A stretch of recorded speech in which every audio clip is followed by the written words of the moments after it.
O outro clipe sugeria um confronto acalorado com alguém cujo rosto permanecia deliberadamente escondido.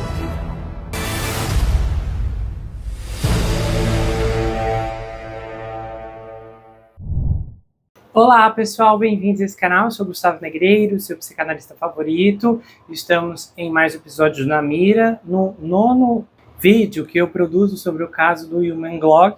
Parte das informações de hoje são baseadas na investigação do canal Diário de Beck. Tem uma playlist aqui com todas as investigações subsequentes que têm sido realizadas, por youtubers e investigadores. Então o caso tem resistido mais uma semana.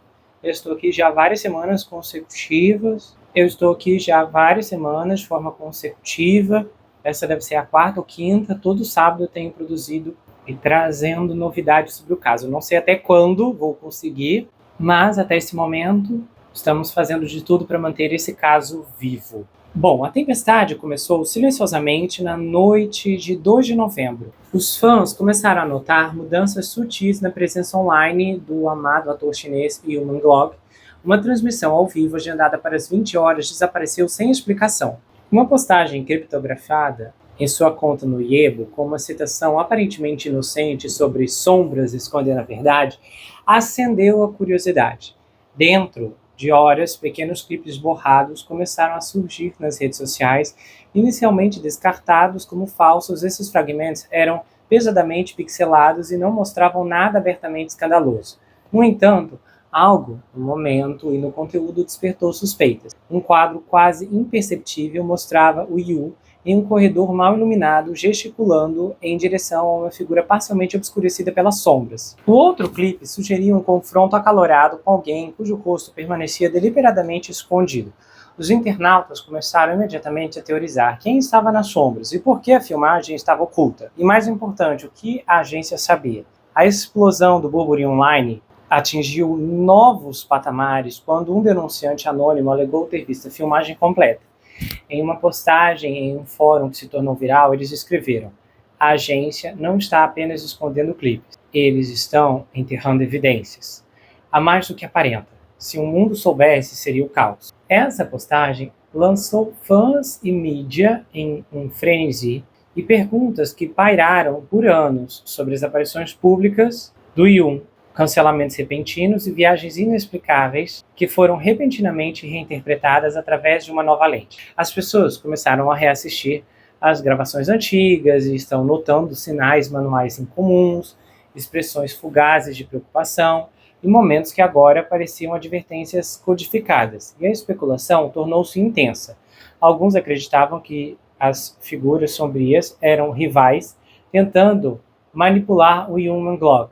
Outros afirmavam que os clipes revelam segredos perigosos sobre a própria agência e talvez até negociações ilegais, má conduta financeira ou sabotagem intencional da sua carreira para controlá-la.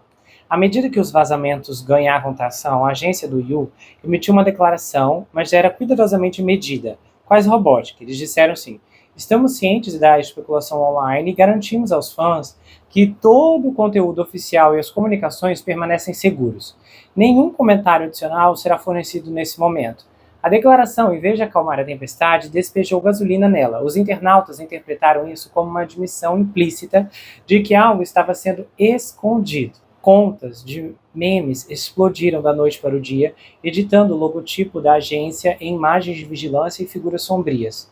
Hashtags como You Hidden Clips e Agência Secrets trendiaram mundialmente. Veículos internacionais começaram a cobrir a história como escândalo em desenvolvimento. Com os canais oficiais em silêncio, a base de fãs se transformou em investigações e investigadores amadores, e fóruns, transmissões ao vivo e grupos de chats privados trabalharam incansavelmente analisando cada quadro, cada upload e até as postagens aparentemente inócuas do Yu nas redes sociais. Alguns descobriram discrepâncias estranhas de carimbo de data, hora em postagens e vídeos, sugerindo que o conteúdo era carregado ou apagado estrategicamente. Outros focaram no comportamento da equipe de apoio, notando ausências inexplicáveis ou gestos estranhos que poderiam indicar conhecimento de vigilância. Uma teoria popular sugeria que a agência havia criado deliberadamente múltiplas cópias de filmagem, tentando controlar sua narrativa, vazando apenas fragmentos distorcidos enquanto escondia a versão completa. Essa tática, se verdadeira, indicava um nível de premeditação que alarmava até os fãs mais hardcore. À medida que o escrutínio público se intensificava, pessoas de dentro começaram a sentir a pressão. Um ex-funcionário falando anonimamente para um canal de investigação em alta no YouTube revelou que eles estavam em pânico por meses e que eles tentaram apagar a filmagem de todos os dispositivos, todos os servidores, e houve até ameaças, subornos e possivelmente até intimidação. Ele disse assim: eu nunca vi nada parecido. E essa revelação deu uma nova dimensão ao escândalo, porque não era mais apenas fofoca de celebridade. Era agora uma história de poder, segredo e os limites a que as pessoas irão para se proteger. Um insider anterior, também anonimamente, havia revelado o seguinte: a filmagem não é apenas escandalosa, é perigosa. E há momentos que poderiam arruinar carreiras, expor manipulações e implicar figuras de alto nível. E é por isso que eles a esconderam. Eles não estavam protegendo o Yu, eles estavam protegendo a si mesmos. À medida que os fragmentos da filmagem vazada circulavam, uma nova camada de mistério surgiu. Além das imagens borradas e conversas parcialmente ouvidas, fãs com olhos afiados começaram a notar algo arrepiante. Figuras ao fundo que não pertenciam ao local, e elas não eram da equipe, nem fãs, nem ninguém publicamente associado ao Yu. Elas se moviam com propósito, muitas vezes fora de quadro e às vezes aparecendo apenas como sombras passageiras. Analistas digitais e detetives amadores vasculharam cada clipe, notaram padrões e as figuras sombrias frequentemente apareciam em momentos chaves, logo antes de um confronto. E durante discussões privadas com executivos da agência, onde ficavam à margem, perto de câmeras de vigilância, entradas e saídas em horas estranhas, sugeriam que eles estavam monitorando ou controlando o movimento. Um teórico fã que faz transmissões ao vivo de análises investigativas afirmou que essas não são pessoas aleatórias, elas estão posicionadas estrategicamente e que alguém dentro da agência está orquestrando isso, garantindo que ninguém veja a história completa. De acordo com insiders, a agência se engajou em múltiplas estratégias simultâneas para conter o vazamento. Apagamento digital com tentativas de deletar a filmagem dos servidores, armazenamento em nuvem em dispositivos pessoais, controle de narrativa, vazando quadros seletivos para o público para desviar o foco do conteúdo mais explosivo, intimidação com ameaças anônimas supostamente enviadas a funcionários e contratados para impor o silêncio, além da desinformação alegando que a filmagem foi fabricada ou adulterada para semear dúvida entre fãs e jornalistas. Uma fonte anônima revelou: a agência sabia que a filmagem poderia destruir seu controle, e eles não estavam apenas escondendo clipes, estavam escondendo verdades. Lutas reais por poder, rivalidades e segredos que o público não tem o direito de saber. Um fragmento particularmente arrepiante, agora amplamente discutido online, mostra uma figura avançando das sombras, falando em um tom baixo e urgente para alguém fora da câmera. Enquanto o áudio está distorcido, os movimentos labiais sugeriram um comando: não deixe isso sair deste edifício, nunca.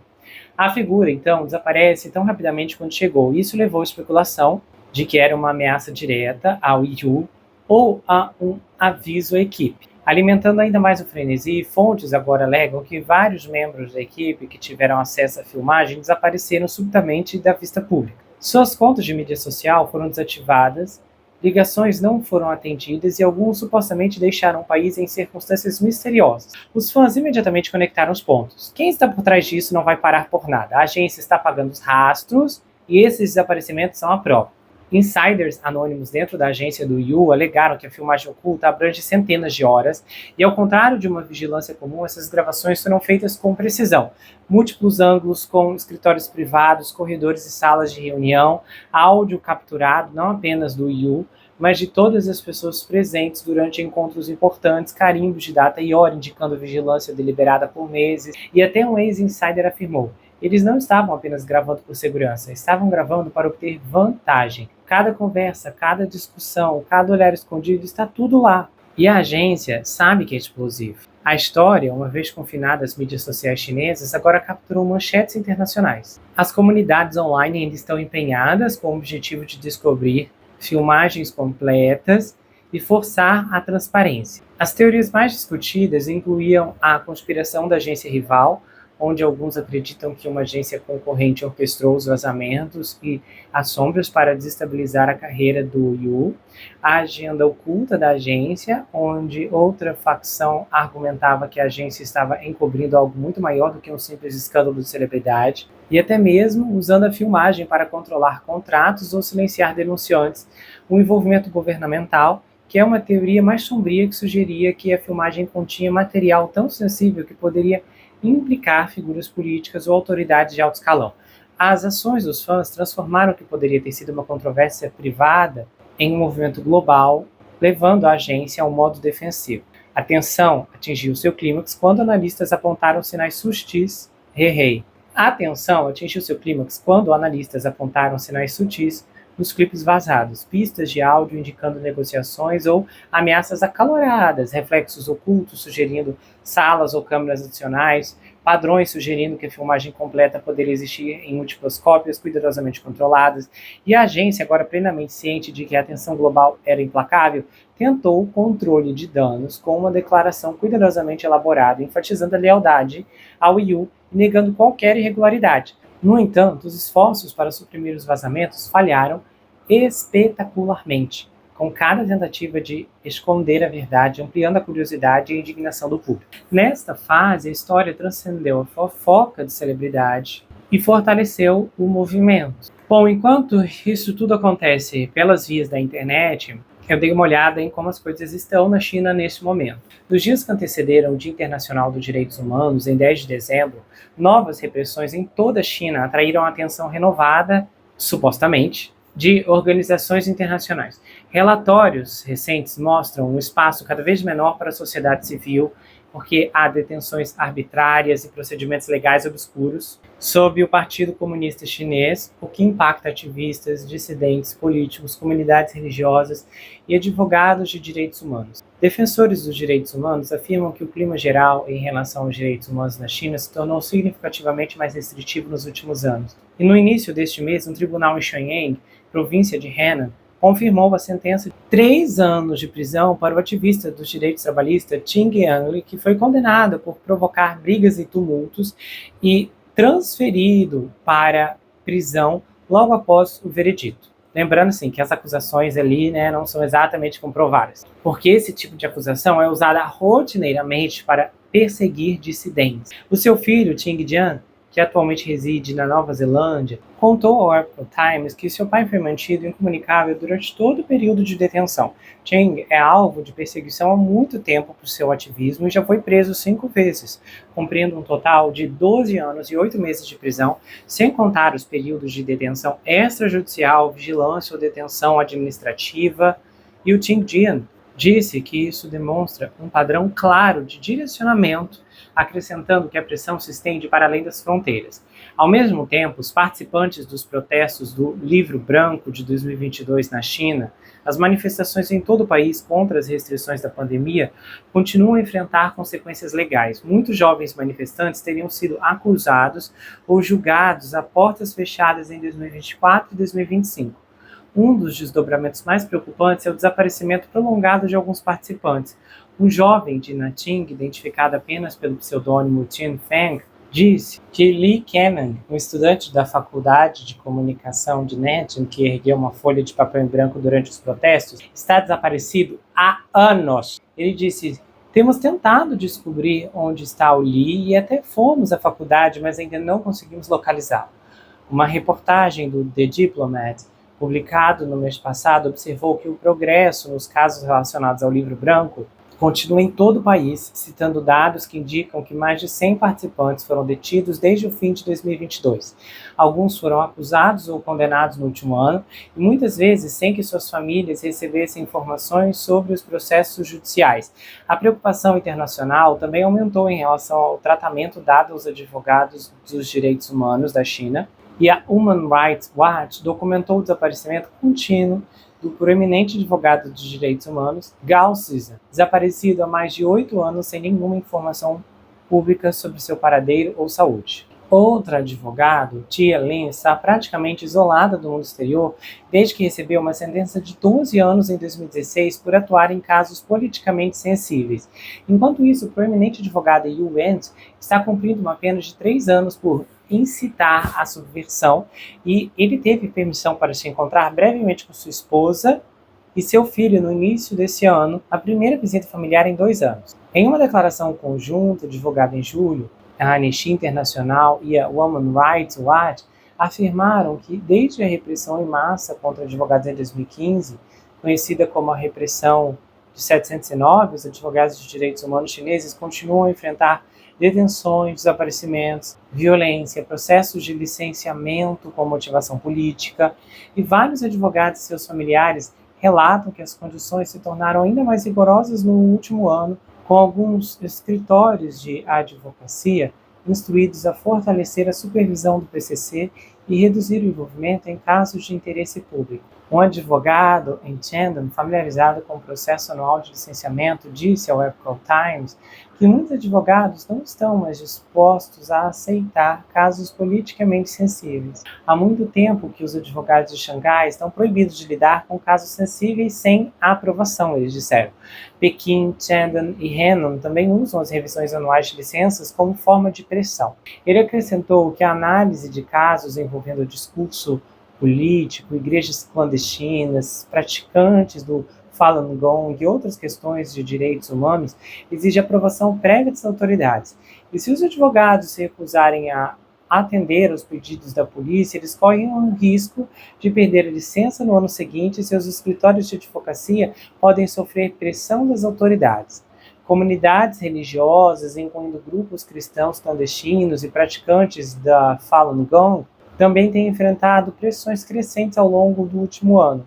A Women's Rights Watch informou em 14 de outubro que as autoridades lançaram operações coordenadas no início de outubro contra a Igreja Sigyão, uma importante rede clandestina de igrejas domésticas que abrange Pequim, Xangai, Shenzhen e outras 4 cidades. Quase 30 pastores, evangelistas e membros foram detidos.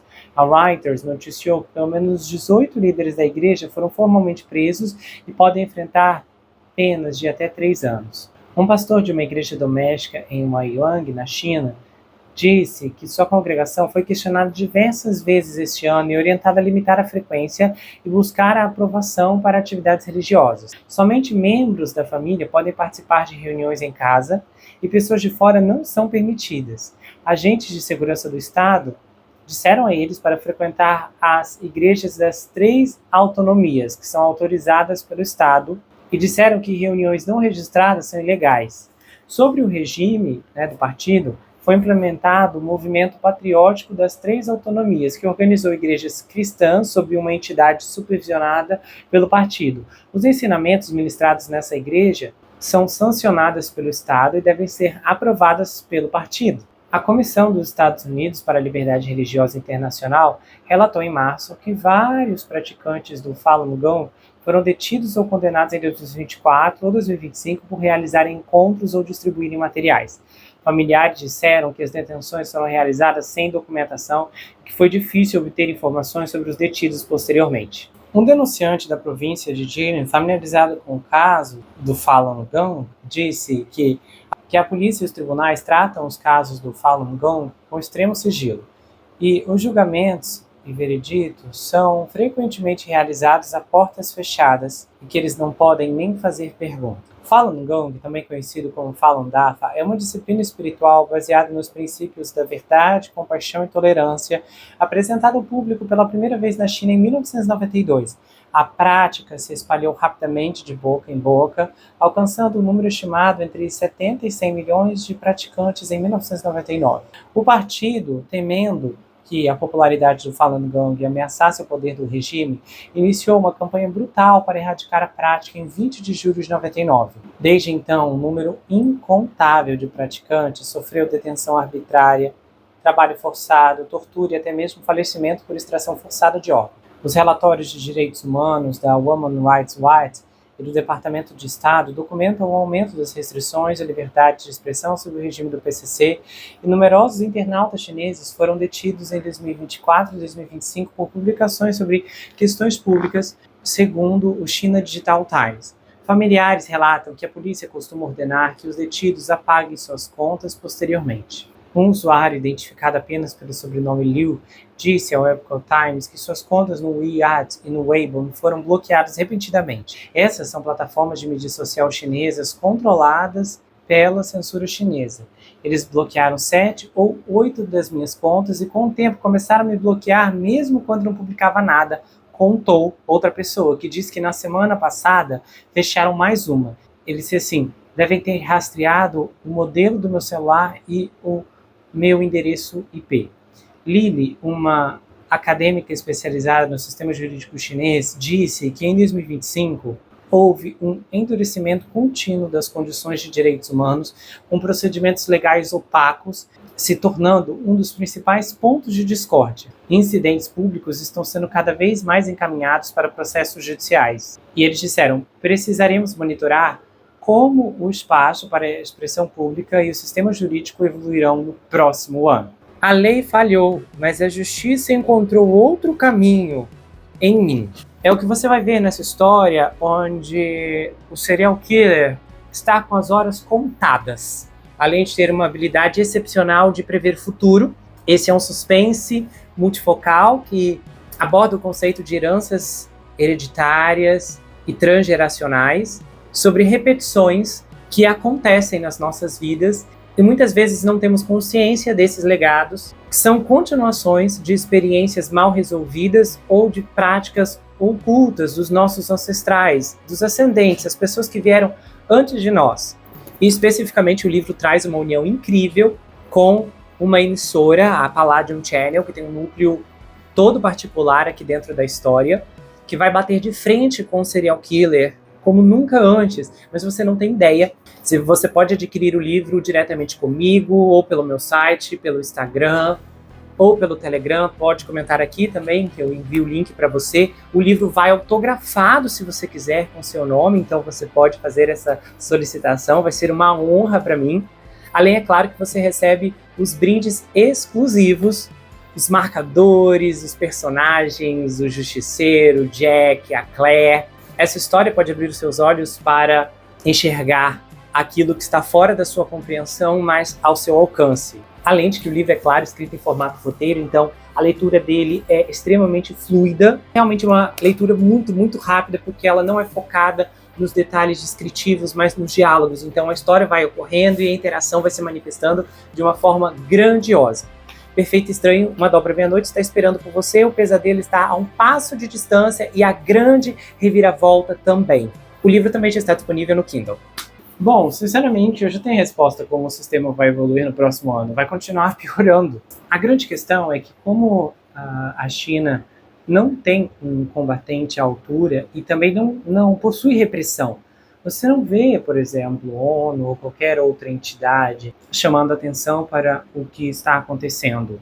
O que, de outra forma, acaba significando que a China possui total poder e liberdade para fazer o que quiser. E isso é tão drástico e tão desorganizado que, muitas vezes, as histórias que ouvimos aqui se mostram insuficientes para denunciar o que realmente acontece e o que vem acontecendo. E, logicamente, a condição de repressão não conversam entre si, porque direitos humanos na teoria é uma coisa, na prática é outra completamente oposta, quando você nota que realmente não há pessoas genuinamente interessadas em direitos humanos. E aí eu falo a respeito dos ativistas de direitos humanos, que não têm interesse em genuinamente ajudar pessoas. O que no fim das contas só revela que são grupos de fachada com temas de fachada para esconder ou encobrir outra fachada que está protegendo algo muito ruim.